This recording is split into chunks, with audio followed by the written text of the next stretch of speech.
The first question that you need to pay attention to is what are you given in the setup of the problem? Okay, what are you given? And then we need to know where to start and where to finish. Same thing is true in application problems or when these problems have context. Okay, let's dive into this problem, then we'll start our conversation. This problem says, an airplane 30,000 feet above the ground begins descending at a rate of 2,000 feet per minute. Assume the plane continues at the same rate of descent. The plane's height and minutes above the ground are related to each other. The description in this that says it's linear is the statement that says, assume the plane continues at the same rate of descent. That says it's linear. It's a consistent rate of change. All right. We have to identify our two variables. Okay. As we're reading it, there's different descriptions of what our variables are. Oftentimes, it's really easy to see them in the statement that represents a rate of change. If we go back up to this 2,000 feet per minute, one of our variables is going to be in terms of feet, and the other variable is going to be in terms of minutes. Okay, we're going to have two variables in this situation. Now, this step is super important for you to do. This step is the step that gets you to really understand word problems. If you have trouble understanding word problems, you want to start by being able to identify the variable. That's the basic level of actually understanding how to do them and what's really going on. In this context, we have a variable that says 300 feet above the ground. Okay, that's going to be one of our variables, or one of our variables is going to be feet, that's our units, above the ground.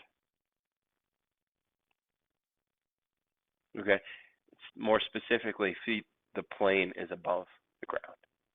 Okay.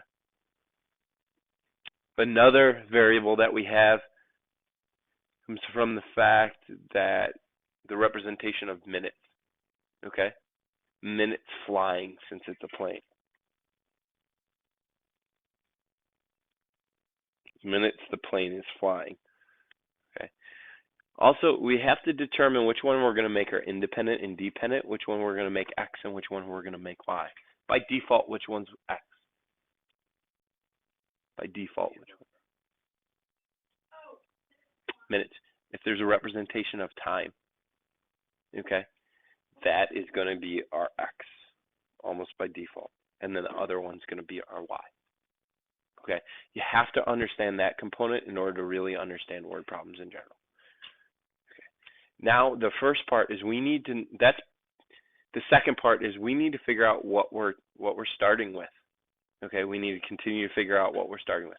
Now, identifying the variables up above, that is determining what we're starting with. That's a component of it. The other component about what we're starting with, we have, since it's linear, there's going to be some representation of one or some of these four things in the word problem. Are you given a y-intercept in this particular problem? That's the first question. Is there a y-intercept? You have to go back to what a y-intercept actually means. Y-intercept is like the starting spot when x is 0, right? In terms of the context of this problem, what happens when x is 0? That means there's no time on the clock, like where this particular situation starts. Do we have a y-intercept? Do we have a spot where time is 0 as represented in the wording of the problem? We do. The 30,000 feet above 0, that's where the plane begins. That's going to be our starting spot, or where time is 0. We have to be able to interpret that from the wording. Okay? So our y-intercept is 0, 30,000. Our y-intercept is 0, 30,000. We need our slope if we have our slope. Is there a rate of change or a slope represented in our situation? Is there a rate of change in the scenario? You need to look at the problem again. Look at the problem again. 2,000. Are you thinking there's only one other number in the statement? 2,000. That's a speed. Yeah, a speed is a rate. Absolutely. We need to interpret the number 2,000 though. If we look at the context of the problem, it says 2,000 feet per minute, but descending. What does descending mean? Going down. So should it be positive or negative? Negative. Yeah. Going down is represented by negative in math, right? Yeah. We do have a point actually. It's 0, 30,000, but that's our y-intercept. We don't have a second point. We only have one of them. In terms of the context of this, writing a model for the situation, a model is writing an equation. An equation is a model.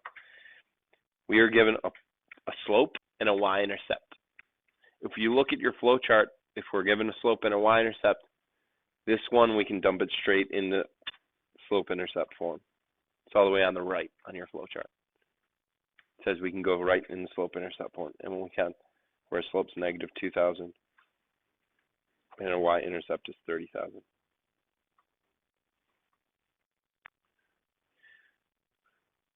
Okay, and then our last component, the altitude of the plane after 5 minutes. We have to interpret what that number means in the context of our equation. We have an x and a y, we can make it. We need to figure out whether that 5 minutes represents an x or that represents a y. What does that represent? X, yeah. This is an x value.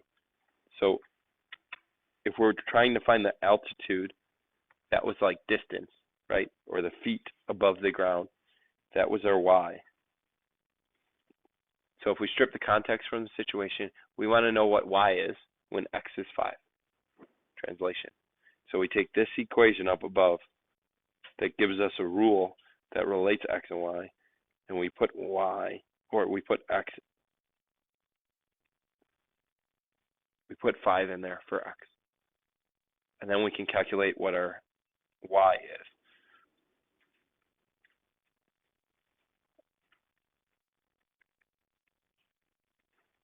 And you should get 20,000. Yep. That, we have an issue though. We can't just leave it like that.